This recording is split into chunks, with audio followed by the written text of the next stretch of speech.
Bonjour amis rêveurs et bienvenue sur la chaîne Terre Onirique. Encore un petit peu de mythologie grecque pour aujourd'hui avec l'histoire de Typhon, que l'on appelle aussi le père des monstres, et dont le nom est aujourd'hui passé dans le langage courant pour désigner une météo avec des vents forts et violents. On va aller voir tout ça tout de suite après le générique.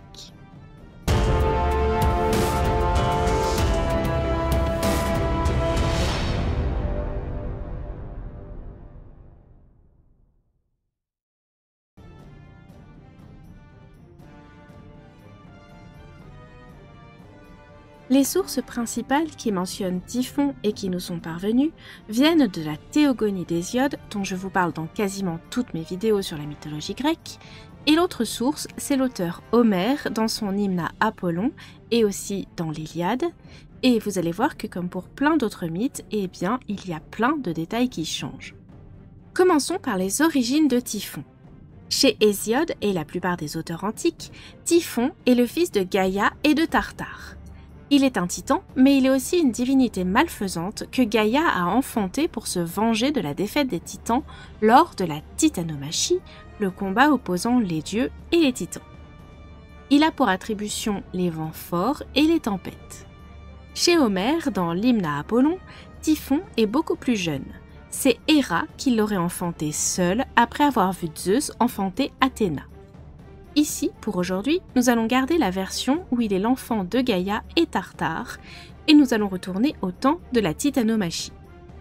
Hésiode nous raconte donc qu'à la suite de la titanomachie, Gaïa voulut se venger de la défaite des titans, qui sont, rappelons-le, ses enfants aussi. D'autres auteurs venus après Hésiode ont étoffé son récit. L'apparence de Typhon, elle aussi, varie. Soit il est représenté comme un immense ouragan, soit comme une sorte de gros dragon avec plein de têtes qui crachent le feu.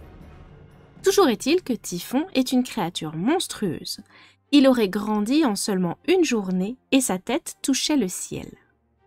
Une fois sa taille adulte obtenue, Typhon menaça Zeus et Poséidon de les enchaîner dans le Tartare. Il dit à Héra qu'il la prendrait pour femme et qu'il libérerait ensuite les titans de leur prison. Il dit également qu'il donnerait les autres déesses comme épouses aux titans et que les autres dieux leur serviront d'esclaves. Effrayés par de telles menaces, la plupart des dieux se sont enfuis dans le désert égyptien et se sont cachés sous une forme animale.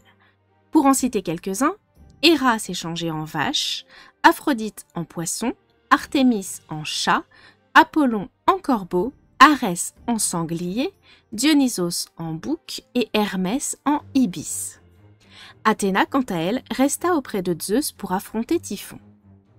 Zeus ressortit l'arme de son père Cronos, la faucille qui lui avait servi à émasculer Ouranos.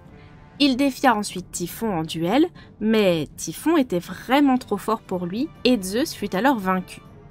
Il sectionna les tendons des bras et des jambes de Zeus avec sa propre faucille et il emporta son corps dans une caverne gardée par un dragon femelle qui s'appelait Delphinée.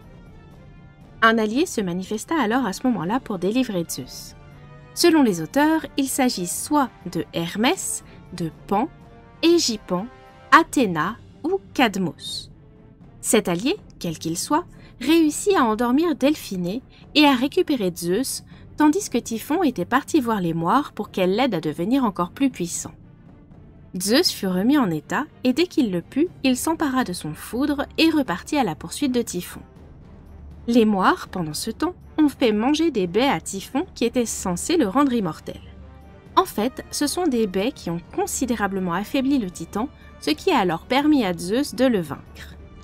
Aidé par Poséidon, Zeus enchaîna ensuite Typhon sous l'Etna, où il sera placé sous la surveillance d'Héphaïstos, qui lui aussi vit dans l'Etna. Il est dit depuis que chaque fois que l'Etna gronde, c'est Typhon qui remue dans ses entrailles. Et quand la foudre frappe l'Etna, c'est Zeus qui fait ça pour le calmer. Avec Hadès, Perséphone et Héphaïstos, Typhon fait partie des divinités associées au volcan.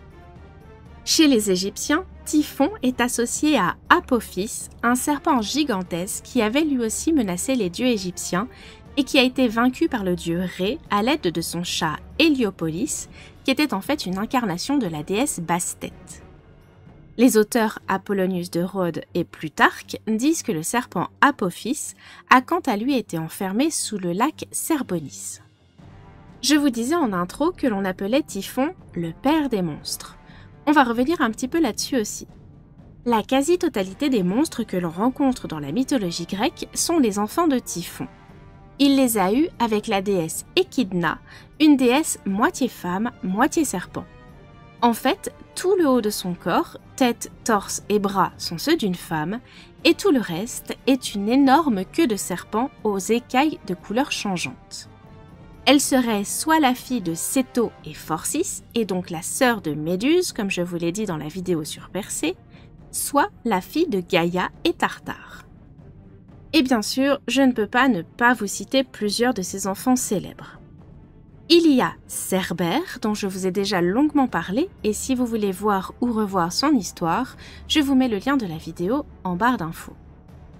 La chimère, qui sera vaincue par Bellérophon, le lion de Némée et l'hydre de Lerne, qui seront vaincus par Héraclès, l'aigle du Caucase, qui dévore le foie de Prométhée chaque jour, ou encore le Sphinx, qui posait ses énigmes à quiconque voulait entrer à Thèbes et qui fut vaincu par Oedipe.